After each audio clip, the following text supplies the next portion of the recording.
ഞങ്ങളുടെ നാട്ടിലൊക്കെ ഇങ്ങനെ പറഞ്ഞു കേൾക്കുന്ന ഒരു തമാശയുണ്ട്. അതായത് ഒരാള് വേറൊരാൾക്ക് ഒരു 100 രൂപ കടം കൊടുത്തു. കുറേ കാലം കഴിഞ്ഞിട്ടും അത് ഈ വാങ്ങിയ ആള് തിരിച്ചു കൊടുക്കുന്നില്ല. പലവട്ടം ചോദിച്ചു, ആള് കൊടുക്കുന്നേ ഇല്ല. അങ്ങനെ ഒരു ദിവസം അങ്ങാടിയിൽ വെച്ചിട്ട് ഈ കടം കൊടുത്ത ആള് കടം വാങ്ങിയ ആളെ കണ്ട്, പൊന്നാര ചെങ്ങായി, ഞാൻ ഇത്ര കാലമായി ഒരു പൈസ കടം തന്നിട്ട് 100 ഉറുപ്പ്യ വാങ്ങിയിട്ട് എത്രയോ കാലം ഞങ്ങൾക്ക് തിരിച്ചു തരുന്നില്ലല്ലോ, എന്താ എൻ്റെ അവസ്ഥ? ഈ ഒരു കാര്യം ചെയ്യ്, ഒരു 50 ഞാൻ വിട്ട്, ബാക്കി ഒരു 50 തിരിച്ചുണ്ടാ. ആ, അത് കേട്ടപാട് ഈ കടം വാങ്ങിയ ആള് 50 വിട്ടോ, എന്നാ ഒരു കാര്യം ചെയ്യ്, 50 ഞാനും വിട്ട്, പ്രശ്നം തീർന്നല്ലോ. സംഗതി വളരെ സിമ്പിളായിട്ട് പ്രശ്നം പരിഹരിച്ചു. 100 ഉറുപ്പ്യ വാങ്ങിയിരുന്നു, അതിൽ ഈ 50 ഉറുപ്പ്യ കൊടുത്തോന്ന് തന്നെ വിട്ട്, 50 വാങ്ങിയവനും വിട്ട്, പ്രശ്നം തീർന്ന്. നമ്മൾ ചില പ്രശ്നങ്ങളുടെ പരിഹാരം ചില പഞ്ചായത്ത് പേരൊക്കെ കേൾക്കുമ്പോൾ ഈ കഥ ഇങ്ങനെ ഓർമ്മാവും.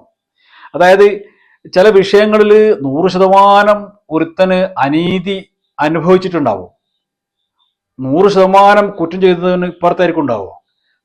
കാര്യങ്ങളൊക്കെ കൊടുക്കെ പറഞ്ഞ് പഞ്ചായത്താക്കി വരുമ്പോഴത്തേക്ക് എന്നാ പിന്നെ കുറച്ചെന്തൊക്കെ കൊണ്ട് ആക്കാന്ന് പറയണ്ട, എന്തെങ്കിലും കുറച്ചുകൂടിയൊക്കെ ഈ അനീതി അനുഭവിച്ചുകൊണ്ട് കുറച്ച് നേരമൊക്കെ വാങ്ങി ഇപ്പുറം കൊടുത്ത് അത് എന്നിട്ട് കുറച്ച് അങ്ങോട്ടാക്കി എങ്ങനെയെങ്കിലുമൊക്കെ ആ സംഗതി കണ്ട് പരിഹരിച്ചിട്ട് പഞ്ചായത്ത് വരുന്ന ആൾക്കാർ സുരക്ഷിതരായി പോവുകയും ചെയ്യും. ചില കേസിൽ അങ്ങനെ വേണ്ടി വരും. ഒരു ഒരു കുറച്ചൊക്കെ രണ്ട് ഭാഗത്തും പ്രശ്നങ്ങളൊക്കെ ഉണ്ടെങ്കിൽ നമുക്ക് അങ്ങോട്ടും ഇങ്ങോട്ടും ഒക്കെ പറഞ്ഞ് ഒപ്പിക്കേണ്ടി. പക്ഷെ 100% ഒരു ഭാഗത്ത് അനീതിയാണ്, അവർ കാലാകാലങ്ങളായിട്ട് ഇത് പ്രശ്നങ്ങൾ അനുഭവിച്ചുകൊണ്ടിരിക്കുകയാണ്, ബുദ്ധിമുട്ടിക്കൊണ്ടിരിക്കുകയാണ്, അവർക്കൊരു പരിഹാരം ഉണ്ടാവുന്നില്ല എങ്കിൽ അതിന് പരിഹാരം കാണാൻ ഇറങ്ങുമ്പോൾ ആ പ്രശ്നത്തിന്റെ 100% പരിഹാരം ഇവിടെ കാണിച്ചു കൊടുക്കണം. കൊടുക്കുന്ന സംഗതികൾ പൂർണ്ണമായിട്ടും അവർക്ക് തന്നെ കൊടുക്കേണ്ടതുണ്ട്. ഇതിപ്പോ പറയാണ്ടായ ഒരു കാരണം എന്താണെന്ന് വെച്ചാൽ, നമ്മുടെ നാട്ടിൽ കേരളത്തിൽ വലിയ വിപ്ലവകരമായ ഒരു പദ്ധതി വരാൻ പോവാണ്.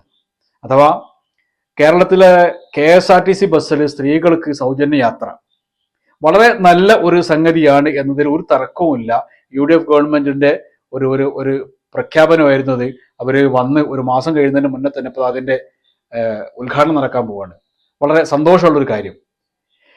പക്ഷേ ഇങ്ങനെ ഒരു സംഗതി വരുമ്പോൾ ഇത് പൂർണ്ണമായിട്ടും കേരളത്തിലെ സ്ത്രീകൾക്ക് അനുഭവിക്കാൻ കഴിയുന്നുണ്ടോ, അല്ലെങ്കിൽ കേരളത്തിലെ മുഴുവൻ സ്ത്രീകൾക്കും ഈ ഒരു ആനുകൂല്യം കിട്ടുന്നുണ്ടോ എന്ന് നമ്മളൊന്ന് ആലോചിക്കേണ്ടതുണ്ട്. ഇത് ആലോചിക്കേണ്ടി വരുന്നത് എങ്ങനെയാണെന്ന് വെച്ചാൽ, അതിലിപ്പോ പ്രതിപക്ഷത്തിന്റെ ആളുകൾ പറയുന്നത് മുഴുവൻ KSRTC ബസ്സിലും ഈ സൗജന്യം കൊടുക്കുന്നില്ല, അത് ഓർഡിനറി ബസ്സിൽ മാത്രമേ ഉള്ളൂ, വേറെ ചില ബസ്സുകൾ മാത്രമേ ഉള്ളൂ എന്നൊക്കെ പറയുന്നുണ്ട്. പക്ഷേ ഭരണപക്ഷം പറയുന്നത് ഇത് ഒരു ആദ്യഘട്ടമാണ്, ഇതൊരു തുടക്കമാണ്, ആദ്യഘട്ടം ഇങ്ങനെയുണ്ട്, പിന്നെ ബാക്കി വരും എന്നൊക്കെ പറയുന്നുണ്ട്. അപ്പൊ ചർച്ച അവിടെ ഇങ്ങനെ കുടുങ്ങിപ്പോകരുത്. മുഴുവനും ഒന്നായിട്ട് ഒരുമിച്ച് കൊണ്ട് കൊടുത്തിട്ടില്ല, പ്രഖ്യാപിച്ചത് കുറച്ചായിപ്പോയി എന്നൊക്കെയുള്ള ഒരു പ്രശ്നമാണ്. പക്ഷേ ഇതിന്റെ യഥാർത്ഥ പ്രശ്നം കിടക്കുന്ന അവിടെ ഒന്നുമല്ല. ഇതിന്റെ അനീതി കിടക്കുന്നത് ഈ സൗജന്യം, ഈ ഒരു ആനുകൂല്യം പൂർണ്ണമായിട്ടും കേരളത്തിലെ മുഴുവൻ സ്ത്രീകൾ കിട്ടാതിരിക്കുന്ന ഒരു പ്രശ്നം കിടക്കുന്നത് KSRTC ബസ്സുകളുടെ വിഹിതം വെപ്പിലാണ്. കേരളത്തിലെ 14 ജില്ലകളിൽ നമുക്കുള്ള മൊത്തം KSRTC ബസ്സുകൾ കൃത്യമായിട്ട് ഭാഗിച്ചിട്ടുണ്ടോ? അത് ഓർഡിനറി ബസ് ആയാലും, അത് ടൗൺ പ്ലാൻ ബസ് ആയാലും, അത് പിന്നെ മറ്റു വോൾവോ സൗകര്യങ്ങളൊക്കെ ഉള്ള AC ബസ്സുകളൊക്കെ ആയാലും, ഇതൊക്കെ തെക്ക് ഭാഗത്തേക്ക് തിരുവനന്തപുരം മുതൽ ഇങ്ങനെ ഒരു ഏകദേശം എറണാകുളം വരെ അല്ല തൃശ്ശൂർ വരെയുള്ള സ്ഥലങ്ങളിൽ ഇത് കൂടുതലുണ്ട്. അത് കഴിഞ്ഞ് തൃശ്ശൂർ കൊണ്ട് കഴിഞ്ഞ് പോന്നാൽ പിന്നെ മലപ്പുറം, പാലക്കാട്, അല്ലെങ്കിൽ പിന്നെ വയനാട്, കോഴിക്കോട്, കാസർഗോഡ് വരെയുള്ള ബാക്കി ജില്ലകളിൽ ഈ ബസ്സുകൾ എത്രയാണ് ഉള്ളത്? മലപ്പുറം ജില്ലയിലൊക്കെ ഇത് തീരെ ഇല്ലാത്ത പ്രദേശങ്ങളൊക്കെ ഉണ്ട് എന്ന് പറയുന്നേക്കുന്നുണ്ട്. ഓർഡിനറി ബസ്സുകൾ തീരെ ഇല്ലാത്ത പ്രദേശങ്ങളൊക്കെ ഉണ്ട്. മലപ്പുറം ജില്ലയിൽ നിന്നാണ് UDF ഏറ്റവും കൂടുതൽ MLA മാരുള്ളത്. ഇങ്ങനെയൊക്കെ ആയിട്ടും ഈ ഒരു വിഷയം ഇത് ഇന്നും ഇന്നലെ തുടങ്ങിയ സംഖ്യ ഒന്നും അല്ല. ഇപ്പൊ KSRTC ബസ്സിന്റെ കേസിൽ മാത്രമല്ല, വിദ്യാഭ്യാസം ആയാലും മറ്റടിസ്ഥാന സൗകര്യങ്ങളായാലും ഒക്കെ തന്നെ എറണാകുളം അല്ല തൃശ്ശൂർ കഴിയുന്നതോടുകൂടി ഇതിങ്ങനെ ഒരു വികാസം, ഒരു തെളിച്ചം, ഒരു വെളിച്ചം വരുന്നുണ്ട്. അവിടെ നിന്ന് ഇങ്ങോട്ട് വരുന്നതോടുകൂടി കേരളം ഒന്ന് ശുഷ്കിച്ചു പോകുന്ന ഒരു അവസ്ഥ ഉണ്ട്. ഒരു 10-15 ഏകദേശം 10-15 കൊല്ലം മുന്നേ സോളിഡാരിറ്റി ഇതിന്റെ ഒരു കൃത്യമായ പഠനം നടത്തിയിട്ട് സർക്കാരിന് അവതരിപ്പിച്ചിരുന്നു. കേരളത്തിലെ ജില്ലകൾ, ആ ജില്ലകളിലുള്ള മുനിസിപ്പാലിറ്റികൾ, പഞ്ചായത്തുകൾ, കോർപ്പറേഷനുകളൊക്കെ ഇതിൻ്റെയൊക്കെ ഒരു എണ്ണം, ഈ വിഭവങ്ങൾ വിതരണം ചെയ്യുന്നിടത്തുണ്ടാകുന്ന അനീതി, ഇതൊക്കെ വളരെ കൃത്യമായിട്ട് ആ പഠനത്തിലുണ്ടായിരുന്നു. ഇപ്പോ പുതിയ ഗവൺമെന്റ് വന്ന് വിദ്യാഭ്യാസവുമായി ബന്ധപ്പെട്ട ചർച്ച നടന്നപ്പോ വിദ്യാഭ്യാസ മന്ത്രി പറയുന്നത് ഞങ്ങളത് പഠിക്കട്ടെ എന്നാണ്. അഥവാ മലപ്പുറം ജില്ലയിൽ കുട്ടികൾ സീറ്റ് കിട്ടുന്നില്ല, +2 സീറ്റില്ല, ഡിഗ്രി സീറ്റില്ല, SSLC സീറ്റില്ല, ഇങ്ങനെ കുട്ടികൾ പ്രയാസം അനുഭവിക്കുന്നു പറഞ്ഞപ്പോൾ ഞങ്ങളിത് പഠിക്കട്ടെ എന്ന്. എന്ത് വർത്തമാനമാണ് ഈ മന്ത്രി പറഞ്ഞിട്ടുള്ളത്? വിദ്യാഭ്യാസ മന്ത്രി ലീഗുകാരനാണ്. ലീഗിന്റെ വിദ്യാർത്ഥി പ്രസ്ഥാനമായിരുന്ന MSF കഴിഞ്ഞ വർഷം അവതരിപ്പിച്ച കണക്ക് നിങ്ങളുടെ മുമ്പിലുണ്ട്. ആ കണക്കെടുത്ത് നോക്കിയാൽ പോരെ? ഇനി എന്താ നിങ്ങൾക്ക് പഠിക്കാനുള്ളത്? ഇവിടെ സീറ്റില്ല, കുട്ടികൾ പ്രയാസത്തിലാണ് എന്ന് കൃത്യമായി നിങ്ങൾക്കറിയാം. എന്നാൽ തെക്കോട്ട് പോയി കഴിഞ്ഞാൽ അവിടെ സീറ്റ് മാത്രമല്ല, സ്കൂളുകൾ അധികമാണ്, അധ്യാപകർ അധികമാണ്, കുട്ടികൾ കുറവാണ്. അങ്ങനെ വരുമ്പോ ആ സ്കൂളുകള് അവിടെ നിന്ന് എടുത്തിട്ട് ഇങ്ങോട്ട് കൊണ്ടുവരല്ലേ വേണ്ടത്?